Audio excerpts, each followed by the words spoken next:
I just can't get motivated, man. I'm stuck. I'm sluggish. I'm lethargic. Almost every day, I just can't get up and get moving.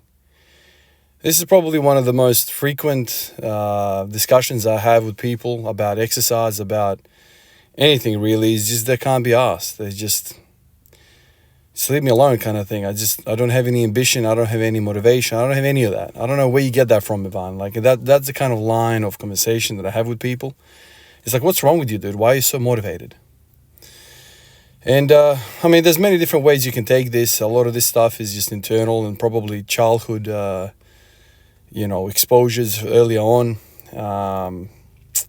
I'm not motivated about everything I do in life, but things that I want to accomplish, I am very, very focused, and some have even said that I'm extreme, which is fine, because the word extreme to me resonates with greatness. Was Michael Jordan extreme? But what makes Michael Jordan all right in a lot of people's eyes is that he earns money. So money is the thing that we're talking about here. So it's okay to chase money, but it's not okay to chase some arbitrary number in a garage by yourself that no one cares about. And so this is where, the real people come out of the woodworks. So anyone that makes money is justified, but people that don't make money is not justified.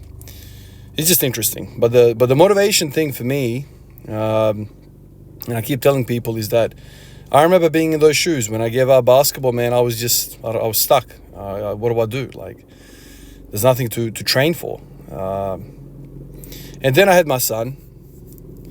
And, I trained even before my son, but it wasn't like this. It wasn't instantaneous. The childbirth experience, watching my wife go through that was... I've said this in the past and I keep repeating it. In that moment when I saw him get born, the overarching emotion, there was many tears, but I just felt like there must be a God. That's honestly my feeling.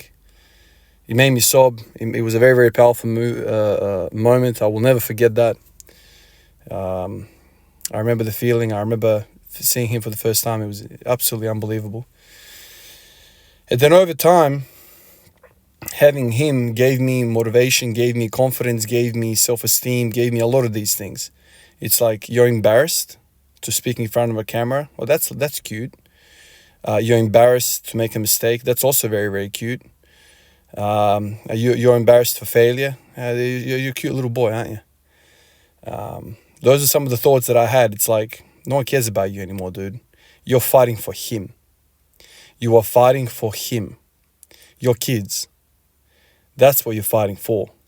And when you displace that responsibility from accomplishing stuff for yourself and you put it upon other people's shoulders, like your children, all of a sudden I feel like running through a damn brick wall for 1 cent, for one accomplishment, for one achievement. I want them to be impressed. I couldn't give a shit if you, right now, listening to this, are impressed. Don't care. What I want to impress is my kids. I want them to be like, wow, that is really cool. That is really strong. These are the people that I want to impress. These are the people that I want to influence the most. People talk about influences. Yes, there are responsibilities on that, but on that ladder, the number one person that I want to influence is my first kid, and then my second kid, and my third kid. These are the people that I want to influence. And part of me thinks, okay, I might not get my goals. I might not get any of these arbitrary things that I've said many years ago before I even knew what 300 kilo squat was. But I will, in the process, show my children that I work out every single day. And if the only thing they get out of this is that health and fitness is very important, and I have to be fit for the rest of my life because my dad was fit, then I reckon it was worth it. I remember like it was yesterday, seeing my dad for the first time jump up, grab a hold of the platform of the balcony back in Croatia where we lived, and seeing him do a whole stack of pull-ups. My God, I thought that man was a superman. All I wanted to do is be like him. And I'm a 35-year-old man, and I'm trying to be my dad in a weird way. He planted that seed. He would go for runs. He would go for bike rides. He was always active, always in shape. And that did something to me.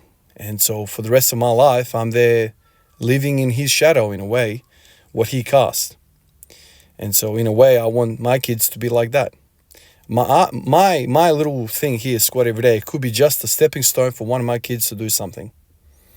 If your bloodline gets better and better every time, then you're doing something right. I want my kids to be better than me.